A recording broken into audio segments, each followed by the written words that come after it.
ஏன்னா ஒருத்தர் பதவி எடுத்த உடனே கூட எல்லாரும் சந்தோஷமா பாராட்டுறாங்க பாருங்க. இப்ப அம்மா ஆண்டாள் அவர்கள் மிக அழகாக சொன்னாங்க, சின்ன வயசுல இருந்து வந்து 18 வயசு, நான் இப்போ கூட 18 வயசு தான் நினைச்சிட்டு தான் இருக்கிறேன், ஹசீனா அப்படிதான் இருக்கிறாங்க. Always you should stay young இல்லையா? ஏஜ் வந்து ஒரு நம்பர் தான். அப்ப அவர்களை சார்ந்து இன்னைக்கு இந்த சொன்னாங்க கூட்டத்துல நாங்க கூப்பிடல, பொறுப்பாளர்கள் தான் உட்கார்ந்துருக்காங்க. ரொம்ப சந்தோஷம். ஏன்னா நீங்க வந்து இன்ஃபுளுசர்ஸ், மற்றவர்களை வந்து வழிநடத்தக்கூடிய தலைமை பொருளக்கூடிய ஆளுமைகள். இப்போ ஆளுமைகளுக்கு பற்றி நாங்கள் பேசுவது என்பது ரொம்ப சந்தோஷம். ஒரு கருத்தரங்கன் மட்டும் நினைச்சோம், ஆனா எங்க மாடெல்லாம் போட்டு ஃபீல்டெல்லாம் இன்னைக்கு கொடுத்து ஒரு இந்திரா காந்தி மாதிரி ஒரு ஃபீலிங்கே இன்னைக்கு எங்களுக்கு வர வச்சிருக்கீங்க. அதுக்கு எங்களோட அம்மாட்டு நன்றி தெரிவிக்கிறோம். ஏன்னா இந்திரா காந்தி வந்து பாலிடிக்ஸ்ல வரணும்னா வெறும் முஸ்லிம்கள்னு சொல்ல, எல்லாருக்குமே இந்தியாவில் வந்து நமக்கு பெருமைப்படக்கூடிய விஷயம், உலகத்துல வந்து 2 இப்போ வந்து ஆளுமைகள் இருந்தாங்க, பெண் ஆளுமைகள், iron ladies, Margaret Thatcher, Indira Gandhi. இப்போ இதுல வந்து எனக்கு தனிப்பட்ட ரீதியாக என்ன ஒரு பெருமிதம் என்றால், என்னுடைய தந்தையார் மறைந்த அப்துல் சமத் அவர்கள் 20 வருஷம் எம்பியா இருந்தாங்க. அப்ப அது வந்து இந்திரா காந்தி மேடமுடைய எரா, அது era of madam iron lady. அப்ப அவர்களுக்கு வந்து ஒரு சகோதரரை போல ஒரு அன்பு வைத்திருக்கக்கூடியவராக என்னுடைய தந்தையார் இருந்தாங்க. அப்ப அவங்களுக்கு மிடில் ஈஸ்ட் கண்ட்ரிஸ்க்கு வந்து தூதுவராக இந்தியாவிலிருந்து அனுப்பப்பட்ட பாராளுமன்ற உறுப்பினர்ல வந்து எங்க தந்தையார் தான் வந்து முஸ்லிம் நாடுகளுக்கு அம்மை இந்திரா காந்தி அவர்களுடைய தூதராக சென்றிருக்கிறாங்க. இன்னைக்கு அவங்க பேர்ல மகிழா காங்கிரஸுக்கு ஒரு விழா நடக்கும் பொழுது எனக்கு வந்து விருது கொடுப்பது என்பது அந்த இந்திரா காந்திக்கும் அப்துல் சமதுக்கும் இருந்த அந்த உறவு முறையை வந்து மிக நிகழ்ச்சியோடு தான் நினைவு கொடுப்பாங்க. இன்னும் மறக்க முடியாத இந்த விஷயங்கள். நம்ம ஆண்டாள் அவர்கள் சொன்னாங்க, நான் அடுத்து இங்க வரேன் அப்படின்னு. எனக்கு வந்து ஒரு சென்டிமெண்டல் இங்க என்னன்னா, அங்கிள் மூப்பனார், அங்கிள் தான் கூப்பிடுவேன், ரொம்ப பிரியம். ஒரு மகளை போல வந்து என்னை வச்சு அவங்க பார்த்தாங்க. அப்போ பல கடைசி மகள் வந்து பிறக்கும் பொழுது தந்தையார் இறந்திருந்த காலம். அப்போ குழந்தை பிறகு இன்னும் எனக்கு வந்து நினைவு கூட வரல. ஆனா முதல்ல நான் பார்த்தது என் கணவரோட வந்து அங்கிள் மூப்பனார் தான் வந்து உள்ள வந்து பார்த்தாங்க. அந்த குழந்தைக்கு வந்து என்னுடைய சின்ன குழந்தைக்கு பார்த்துட்டு ஒரு மாசம் கூட இருக்காது. அப்போ ஐக்கிய குஜரால கூப்பிட்டு இங்க ஒரு பெரிய மகிழா ப்ரோக்ராம் ஒன்று நடத்தினாங்க. உங்களை எத்தனை பேருக்கு ஞாபகம் எடுக்கிறது தெரியல, 2000 நடந்துச்சு, 24 இயர்ஸ் இருக்கும். அப்ப ஐக்கிய குஜரால் அவர்கள் வந்து இங்க பேசுறாங்க.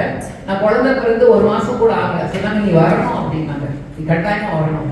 என்னுடைய நண்பர் இல்ல அப்துல் சமது, எனக்கு தலைவராக நான் ஏற்றுக்கொண்டவர். ஐக்கிய குஜரால் முன்னாள் பிரதமர் அவர்கள் இங்க இருக்கும் பொழுதும் அவருடைய மகளை நான் உட்கார வைக்கிற மேடையில் அப்படின்ட்டு நான் அங்க உட்கார வச்சு அளவு பார்த்தவர் ஐயா மூப்பனார் அவர்களை மறக்கவே முடியாது.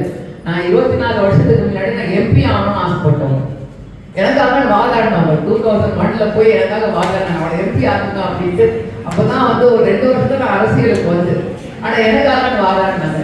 அவங்க சொன்னாங்க, இவ்வளோ ஒரு பாரம்பரியம் ஒரு குடும்பத்துக்கு வரக்கூடிய ஒரு பெண் பண்ணி அவங்களாம் என்கரேஜ் பண்ணக்கூடிய காரணம் என்னன்னா, காங்கிரஸ் பெரிய இடத்துல பெண்கள் வந்து அரசியல் ஈடுபடுவது அந்த தலைமையிலிருந்து வருது. மோதிலால் நேரு அவருடைய மகன் ஜவஹர்லால் நேரு அவருடைய மகளை வந்து அப்படி எதேச்சும் அரசியல் கொண்டு வராங்க. Young politician. என்னதான் சேலஞ்ச் இன்னைக்கு நம்ம ஃபேஸ் பண்ணாலும் கொஞ்சம் யோசிச்சு பாருங்க, ஒரு 60 வருஷத்துக்கு முன்னாடி ஒரு பெண்ணை வந்து அரசியல் ஈடுபடுத்துறது எவ்வளவு கஷ்டம்.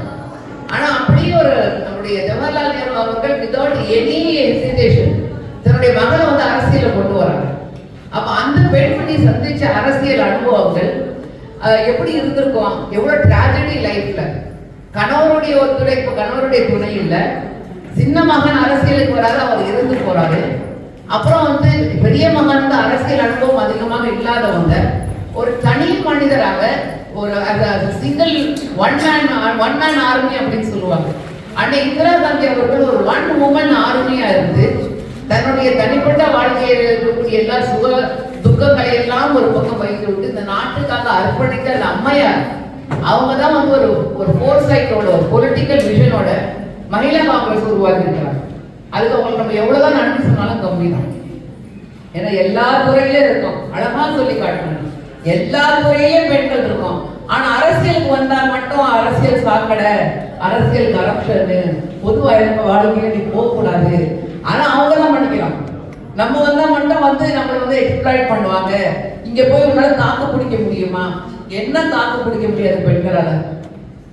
ஒரு இடுப்புல குழந்தை, ஒரு இடுப்புல குடம், தலைமையில 2 குடம். அதே போல வந்து இது எல்லாத்தையும் ஈக்குவலா பேலன்ஸ் பண்ணிட்டு வந்துட்டு ஒரே நேரத்துல எல்லா வேலையும் பார்ப்போம். ஒரு கை தோசை போடும், ஒரு கை டிஃபன் பாக்ஸ் கட்டணும், ஒரு கை அயன் பண்ணோம். இருக்கிறது 2 கை தான், ஆனா 10 கை வேலையும் ஒரே நேரத்தில் பண்ணுவோம்.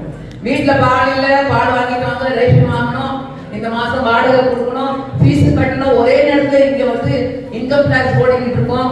ஒரு நேரத்துல ஒரு விண்டோல வந்து பட்ஜெட் போயிட்டு இருக்கோம், ஒரு விண்டோல வந்து கணவருக்கு என்ன வேணும்ன்றது அந்த சாப்பாடு துறை ஓடிக்கிட்டு இருக்கோம். ஃபுட்டு, ஹெல்த் எல்லாமே வந்து மல்டி டாஸ்கிங். இந்த பிரெயின்ல எல்லாமே ஓப்பனா இருக்கும். எல்லாத்தையும் சேம் நேரத்துல ஒரே நேரத்துல நம்ம சாதிப்போம், சமாளிப்போம். அது எப்படி வந்து சிறப்பா செய்யணும்னு தெரியும். ஆனா அரசியல் மட்டும் எனக்கு செய்ய தெரியாது. அது எப்படி எங்க ப்ரொஜெக்ட் பண்றாங்க தெரியுமா? எந்த சீரியல், எந்த சினிமா, எந்த நகைச்சுவை எடுத்துக்கொள்ளுங்க, பொம்பளைங்க தான் நீயா நானா போட்டி போடுவோம், பொம்பளைங்க தான் மாமியார் மருமகள் சண்டை போடுவோம், பொம்பளைங்க தான் அவ வந்துடக்கூடாது, ஆவதும் பெண்ணாலே அழைவதும் பெண்ணாலே, என்னங்கப்பா சொல்லி வச்சிருக்கீங்க. ஏன் இப்படி வந்து இங்க ப்ரொஜெக்ட் பண்றாங்க அப்படின்னு நீங்க கேட்டீங்கன்னா, நான் உங்ககிட்ட கேள்வி கேட்கிறேன். ஒரு பெண்ணுக்கு யாருக்கு எதிரி? என்னங்க? முதல்ல ரொம்ப சொல்ல பெண்ணுக்கு ஆண்கள் தான் எதிரி அப்படின்னா, அப்புறம் இல்ல பெண்ணுக்கு பெண்ணு மாமியார் மருமகள் தானே, மாமனார் மருமகனும் சண்டை போறது கிடையாது. அதெல்லாம் கிடையாது. நிறைய சண்டைலாம் நடக்குது, ஆனா வெளியே காட்ட மாட்டேன்றாங்க. இந்த வாட்ஸ்அப் வந்துருச்சு பாருங்க, கூகுள் வாட்ஸ்அப், இந்த வீடியோல எல்லாம் வந்து மீடியா வந்து எங்களை அப்படி காட்டுது. அப்போ பெண்ணுக்கு நீங்க என்ன செஞ்சீங்க? யார் எதிரிக்கீங்க? பெண்ணுக்கு இன்னொரு பெண் எதிரி இல்லவே இல்லைங்க. பெண்ணுக்கு அவன் தான் சொந்த எதிரி.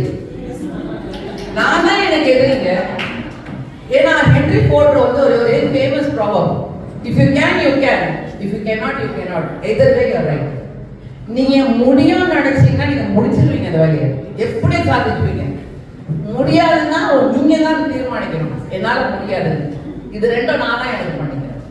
அப்ப இன்னைக்கு பல துறைகள்ல நம்மளால செய்ய முடிந்ததை ஏன் அரசியல் செய்ய முடியாது? நிச்சயமா அதை செய்ய முடியும். அப்ப அதுக்கு வந்து நம்ம யாரும் வந்து மற்றவங்களை குறை காணாமல் முதல்ல நம்மள தான் நம்ம தெரிஞ்சுக்கணும். இன்னைக்கு ஒரு நாடு முன்னேறணும்னா 2 முக்கியமான விஷயம். ஒண்ணு, கல்வி ரீதியாக அறிவு புரட்சி உண்டாக வேண்டும். 2வது, அரசியல் ரீதியாக ஆளுமைகள் வரணும், நல்ல ஆளுமைகள் வரணும். நம்மளாம் வந்து இப்ப இருக்கக்கூடிய ஒரு காலம் வந்து ஒரு பொற்காலம். அம்மா அழகா சொன்னாங்க, ராகுல் காங்கிரஸ் அப்படின்னாங்க. நான் ஒண்ணு சொல்வேன், ஸ்டாலின் தமிழ்நாடு அப்படின்னு. எந்த தலைவன், எந்த தலைமகன் தான் வந்து முதல்ல வந்த உடனே பெஸ்ட் சிஎம் சொன்ன உடனே அவர் ஒன்று சொன்னாரு, நான் வந்து பெஸ்ட் சிஎம் ஆக எனக்கு பெருமை இல்லை, தமிழ்நாடு ஃபர்ஸ்ட் வரணும் அப்படின்றாரு. அதோட 3 வருஷம் ஒரு $1 trillion எக்கனாமியை நோக்கி இந்த தமிழ்நாடு சென்று கொண்டிருக்காரு. நம்ம எவ்வளவு பெருமைப்பட்டாலும் எவ்வளவு இறைவனுக்கு நன்றி சொன்னாலும் கம்மி. இப்படிப்பட்ட ஒரு முதலமைச்சர் எங்க இருக்காரு கொஞ்சம் யோசிச்சு பாருங்க. அந்த முதலமைச்சரை பற்றி சொல்வதற்கு முன்னாடி நம்ம தமிழ்நாடு பத்தி 2 நாளைக்கு முன்னாடி யூனிசெஃப் உடைய ஒரு டிஸ்கஷன், அது வந்து அண்ணா யூனிவர்சிட்டியில நடந்துச்சு, அதை கலந்துக்கிறாங்க. அப்ப யூனிசெஃப் உடைய பொறுப்பாளர், தமிழ்நாட்டுல கேரளாக்கான பொறுப்பாளர் என்ன சொல்றாருன்னா, we do not compare Tamil Nadu and Kerala with other states of India, we compare Tamil Nadu and Kerala with other countries of the world அப்படின்றார். மற்ற நாடுகளோட நம்ம ஒப்பிட்டு பார்க்கிறோம். அப்படிப்பட்ட நிலைமையில தமிழ்நாடு இருக்கு. தமிழ்நாடு வந்து இன்னைக்கு எப்படி இருக்குன்னா, what India dreams to become tomorrow, Tamil Nadu has already become today அப்படின்றார். நாளை என்ன எப்படி ஆகணும் அப்படின்னு இந்தியா கனவு கண்டு கொண்டிருக்கின்றதோ, தமிழ்நாடு ஏற்கனவே அது வாழ்ந்து கொண்டிருக்கு அப்படின்றார். அப்ப எவ்வளவு நம்ம வந்து பெருமைப்படணும், எவ்வளவு சந்தோஷப்படணும். ஒரு திராவிட மாடல், அந்த திராவிட மண், அந்த திராவிட பண்பாடு, அது கலாச்சாரம். அதனாலதான் ஒரு புர்கா போட்ட தமிழச்சியை வந்து காங்கிரஸ் பேர் இயக்கம் கூப்பிட்டு இன்னைக்கு பாராட்டுது. ஒரு வந்து ஆமா, எங்க மத்தியில எந்த விதமான வித்தியாசம் இல்லை. ஹசீனா சையத் அவங்க வந்து முஸ்லிமா, அவங்க காங்கிரஸ் பேர் இயக்கத்தோட தலைவியை தானே நீங்களே எடுத்துக்கிட்டு இருக்கீங்க. இதுல யாரும் அம்மா அழகா சொன்னாங்க, மக்கள் அப்படின்னாங்க. இது வந்து நம்ம திராவிட மாடல் தான் இதெல்லாம் பார்க்க முடியும். எங்க மத்தியில எந்த விதமான ஒரு வேற்றுமை இல்லை, ஓர்தாரி பிள்ளைகளாக நாங்கள் வாழ்ந்துட்டு இருக்கோம். அப்ப அப்படிப்பட்ட ஒரு காலகட்டத்துல நம்மளால என்ன செய்ய முடியும் அப்படின்னு நீங்க பாத்தீங்கன்னா, இன்னைக்கு இந்தியா படு மோசமான ஒரு நிலைமையில தள்ளப்பட்டிருக்கு. கடந்த 10 ஆண்டுகள் தொடர்ந்து இது 11வது ஆண்டாக இந்த நாட்டுல வந்து இது எப்படி அவங்க வந்து வச்சிருக்கிறாங்கன்னா, மத துவேஷத்தை பரப்பி வச்சிருக்கிறாங்க. எங்க விலைவாசி உயர்ந்துச்சு அப்படின்னு கேட்டாங்கன்னா அழகா சொல்லி சொன்னாங்க, வெங்காயம் நான் வெங்காயம் சாப்பிடுறது இல்லை, தக்காளி சாப்பிடுறது இல்லை. அது மீம்ஸை கூட போட்டாங்க, எல்லாம் கேட்டுக்கிட்டே வராங்க, நான் அது சாப்பிடுறது இல்லை, நான் அது சாப்பிடுறது இல்லை. பெட்ரோல் விலை, அதுவும் நான் சாப்பிடுறது இல்லை. எங்க பெட்ரோல் சாப்பிட வேண்டாங்க, பெட்ரோல் விலைவாசி உயர்ந்துருச்சு, அதை பத்தி நான் டோன்ட் கேர். அப்போ ஒரு நார்சிஸ்ட் கவர்மெண்ட் வந்து ஒன்றியத்தில் உட்கார வச்சிருக்காங்க. அந்த நார்சிஸ்ட் கவர்மெண்ட்டுக்கு ஆல்டர்னேட் யார் வர முடியும்னா இந்த இந்த தேசத்துடைய முன்னேற்றத்துக்காக என்று வம்சாவளியாக தியாகம் செய்யக்கூடிய மோதிலால் நேருவுக்கு அடுத்து, ஜவஹர்லால் நேருவுக்கு அடுத்து, அன்னை இந்திரா காந்திக்கு அடுத்து, ராஜீவ் காந்திக்கு அடுத்து அந்த தலைமைக்கு சோனியா காந்தி அம்மா உட்கார்ந்து இருக்கலாம். இன்னொரு ஆல்டர்னேட்டிவ் இருக்கு அவங்களுக்கு, இந்த நாட்டை விட போயிருக்கலாம். ஏன்னா தொடர்ந்து டிராஜடி ஃபேமிலியில, அது தொடர்ந்து டிராஜடியில இவங்களும் 2 பிள்ளைகள் தான் இப்போ கடைசியாக வந்து ஐசோலேட்டட். அவங்க வெறும் ஒரு பெரிய குடும்பத்துக்கு சொந்தக்காரங்க, ஒரு அந்தஸ்து இருக்கு அவங்களுக்கு, ஒரு பண்பாடு, ஒரு பெரிய ஒரு கலாச்சாரத்துடைய ஒரு குடும்பத்துக்கு சொந்தக்காரங்க போயிருக்கலாம் அவங்க. But she chose to be in India. அதுக்காகவே we have to salute and to salam to அன்னை சோனியா காந்தி. அவங்க இங்க இருந்ததோடு மட்டுமல்லாம அந்த பேரியக்கத்தை கட்டி காத்து, இந்த காங்கிரஸ் பேரியக்கத்தை கட்டி காக்கக்கூடிய மிகப்பெரிய ஒரு பொறுப்பு இந்த வர்ஸ்ட் ஆஃப் தி சிச்சுவேஷன் அன்னை சோனியா காந்தி டெடிகேட் பண்ணாங்க. டெடிகேட் பண்ணதோடு மட்டுமல்ல, இந்த பேரியக்கத்தை வந்து வளர்த்தாங்க. வளர்ந்த பிறகு தன்னுடைய மகனையும் வந்து அர்ப்பணிச்சிருக்காங்க. அப்ப இன்னைக்கு இந்தியாவை காப்பாற்றுவதற்கு ஒரு ஹீரோ யாரு வேணும்னா நம்முடைய முதல்வர் சொன்னாருப்பாங்க, மை டியர் பிரதர் அப்படின்னு சொன்னாரு, என்னுடைய அருமை சகோதரர் அப்படின்ட்டு. அந்த அந்த உறவு முறையை வைத்திருக்கக்கூடிய ராகுல் Gandhi only can save India. அதுக்கு நம்ம எல்லாம் வந்து இன்னைக்கு ரீடெடிகேட் பண்ணணும். எப்படி அன்னை இந்திரா காந்தி அவர்கள் இந்த மகிழா காங்கிரஸ் ஒரு தூர நோக்கு பார்வையோடு உருவாக்குனாங்களோ, இங்க இருக்கக்கூடிய சகோதரிகள் கிட்ட நான் வந்து சில ஆய்வுகளை சமர்ப்பிக்க விரும்புகிறேன். நீங்களாம் அந்த ஆளுமைகள், பல பேர் கிட்ட போய் பேசக்கூடியவர்கள், யூர் ஆல் இன்ஃப்ளூயன்சர்ஸ். இங்கிருந்து போகும்பொழுது பேச்சாளர்களுடைய கருத்துக்களை உள்வாங்கி கொண்டு மற்றவர்களுக்கு போய் எத்தி வைக்கிறது. இன்னைக்கு இந்தியா படும் மோசமான ஜிடிபி ரேட்ல போயிட்டு இருக்கு. மற்ற அண்டை மாநிலங்களை விட நம்முடைய பெர் கேபிட்டல் இன்கம் ரொம்ப ரொம்ப கம்மியா இருக்கு. எக்கனாமிக் வந்து இந்த இந்தியாவில் வந்து எப்படி எக்கனாமிக் டிஸ்பேரிட்டி இருக்குன்னா 1% இதுல வந்து அவங்க ஆய்வுல சொல்றாங்க, 1% பாப்புலேஷன் வந்து ஜனத்தொகை 40% இந்த நாட்டினுடைய வளமை வச்சிருக்கு. 1% of the population is having 40% of the wealth of this country.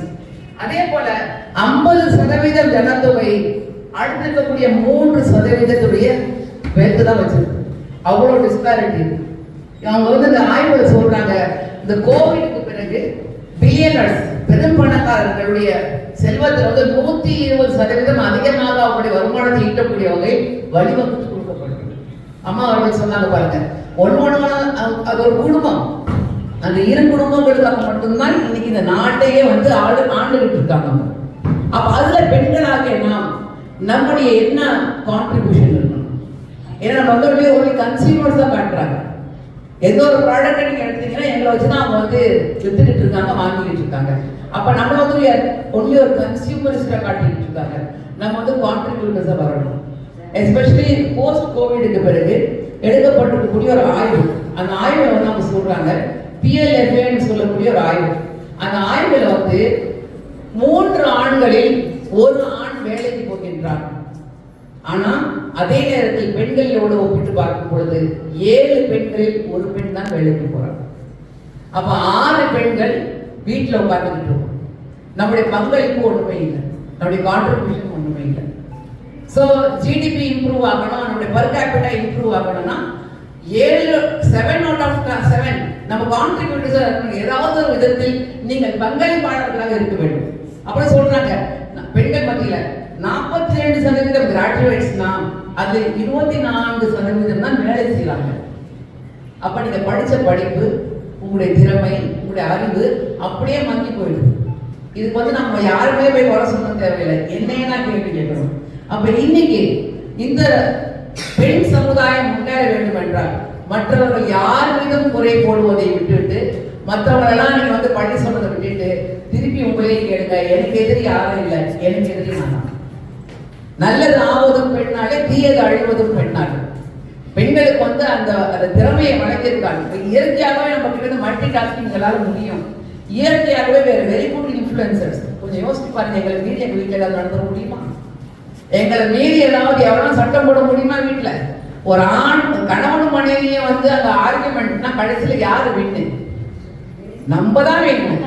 ஒரு 10 நிமிஷம் 15 நிமிஷத்துக்கு பிறகு அம்மா தாயே உங்ககிட்ட பேச முடியாது, நீ தான் ஜெயிச்சு ரொம்ப ஓடி போயிடுறாங்க இல்லையா?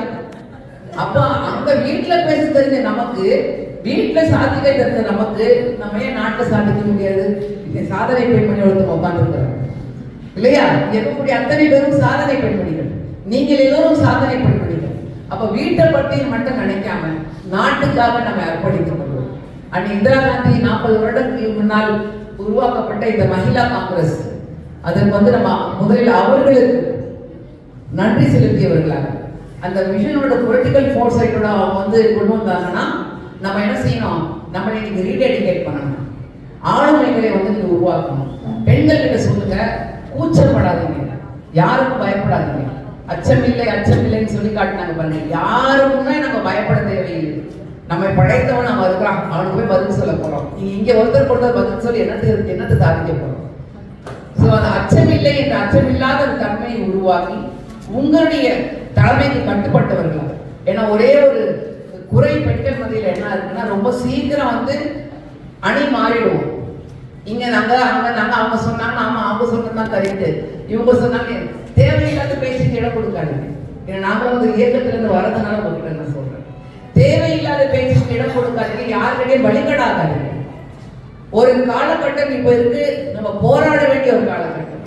இந்த போராட்டத்தில் நாம் நம்முடைய தேசத்தை காப்பாற்ற வேண்டும், இந்தியாவை காப்பாற்ற வேண்டும். இந்தியாவை காப்பாற்ற வேண்டும் என்றால் இந்தியா கூட்டணி ஆட்சிக்கு வரணும். சகோதரர் ராகுல் காந்தி அவர்கள் இந்த நாட்டை ஆள வேண்டும்.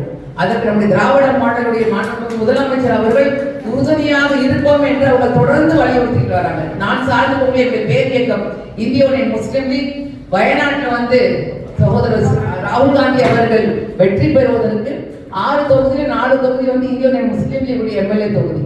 நாங்கள் அவர்களுடைய வெற்றி கனி அவர்கள் படிக்குவதற்காக நிறைய வேலை செஞ்சிருக்கிறோம். அதே போல இப்ப பிரியங்கா காந்தி அங்கே அவர்கள் போட்டியிடுவார்கள் என்று நாங்கள்லாம் காத்துக்கிட்டோம். இந்த அருமையான ஒரு சகோதர சகோதரியினுடைய தலைமையில், ஒரு சிறந்த தாயினுடைய வழிகாட்டுதலில், ஜனநாயக ரீதியாக நடக்கக்கூடிய காங்கிரஸ் பேர் இயக்கத்தில் இங்க இருக்கக்கூடிய அத்தனை ஆளுமைகளும் ஒருங்கிணைந்து சேர்த்து இங்க மெம்பர்ஷிப் ஆரம்பித்திருக்கிறாங்கன்னு சொன்னாங்க. அதுல போய் பயப்படாம, அச்சப்படாம, கூச்சப்படாம போய் வீடு வீடா போய் கேளுங்க, மெம்பர்ஸ் ஆகுங்கன்னு சொல்லுங்க.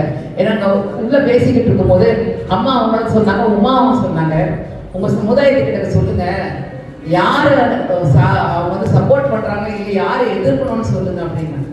நானும் வேதனையோட சொன்னேன், எங்க சமுதாயத்தை சார்ந்த பல சகோதரிகள் இப்ப பிஜேபியில உறுப்பினர் கார்டு வாங்கியிருக்காங்க. அப்ப நாங்க போய் நீ சென்னையை பத்தி சொல்றேன். அப்ப நாங்க போய் கேட்டோம், எப்படிங்க பிஜேபியில நீங்க மெம்பர் ஆயிருக்கீங்க, எங்களை அழிச்சு எங்களுடைய வாரிசுகளே வரக்கூடாது அழிச்சு கொடுக்கக்கூடியவனவன் கொடுமையிலும் கொடுமை. அப்ப அவங்க கிட்ட எப்படி நீங்க சரி, நமக்கு கொடுமை தெரியல. அவங்க சொல்றாங்க, இல்ல மோடி வீடு கொடுப்பாருன்னு சொன்னாங்க. அப்ப எவ்வளவு வெறும் முஸ்லிம் சமுதாயம் மட்டுமே எல்லாரையும் பத்தி சொல்றேன், எவ்வளவு வெகுளிகளாங்க அறியாமையில வாழ்ந்துட்டு இருக்காங்க. ஒரு சிந்திக்கக்கூடிய திறமை இல்லாம அவங்களை ஆக்கிக்கிட்டு இருக்காங்க. அப்ப அப்படிப்பட்ட சூழ்நிலையில நீங்கள் எல்லோரும் பொறுப்பாளிகளாக இருக்கின்றீர்கள். இந்த நாட்டை காப்பாற்றுவதற்கு காங்கிரஸ் பேர் இயக்கம், திராவிட முன்னேற்ற கழகம், நம்முடைய இந்திய யூனியன் முஸ்லிம் லீக் மற்றும் கூட்டணி இயக்கங்கள், இது இந்தியா கூட்டணி என்பது ஒரு வலிமையான கூட்டணி உருவானதுனாலதான் இன்னைக்கு அவங்களால ஈஸியா இதை பாஸ் பண்ண முடியல. பாராளுமன்றத்தில் எல்லாத்துக்கும் ஒரு செக் வச்சுக்கிட்டு இருக்கோம், அப்போசிஷன் ஸ்ட்ராங்கா பேசிக்கிட்டு இருக்கோம். இது இன்னும் வலிமையாக வர வேண்டும் என்றால் நிறைய உழைக்க வேண்டும். இந்த நாளில் உங்கள் அனைவருக்கும் வாழ்த்து கூறியவளாக இந்த சிறப்பான நிகழ்ச்சி ஏற்பாடு செய்த ஹசீனான்னு சொன்னாங்க, ஒரு மீனிங் சொன்னாங்க. ஹசீனா என்ன தெரியுமா? அழகாக செய்யக்கூடியவள், எந்த ஒரு காரியத்தையும் சிறப்பாக திறம்பட ஹசீன் என்னால் தி பெஸ்ட், தி பியூட்டிஃபுல். அது அவங்க செயலில் காட்டக்கூடிய ஒரு சிறந்த ஹசீன் தலைவியை நீங்கள். அந்த ஹசீனாமாவோட தலைமையில நீங்க எல்லோரும் பல சாதனைகள் படைக்க வேண்டும். மகிழா காங்கிரஸ் ஹசீனாமா தலைமையில சிறந்து விளங்கிட்டு மற்ற மாநிலங்களுக்கு எல்லாம் நீங்கள் முன்னோடிகளாக இருக்க வேண்டும். அதற்கு இறைவன் வழிவகுப்பானாக என்ற பிரார்த்தனையோடு உங்கள் அனைவருக்கும் என்னுடைய மனமார்ந்த வாழ்த்துக்களை கூறி, நிச்சயமாக இந்தியா வெல்லும், இந்தியர்கள் வெல்வார்கள். அதற்கு நம்முடைய இரு சகோதரர்கள், மாண்புமிகு முதலமைச்சர், திராவிட மாடலுடைய ஹீரோ தளபதி மு.க. ஸ்டாலின் அவர்களும், இந்திரா காந்தியுடைய பிதா அந்த பேரன் மகன் வீரமகன் ராகுல் காந்தியுடைய தலைமையிலும் இந்தியா நிச்சயமாக வெல்லும் என்று உறுதிமொழியோடு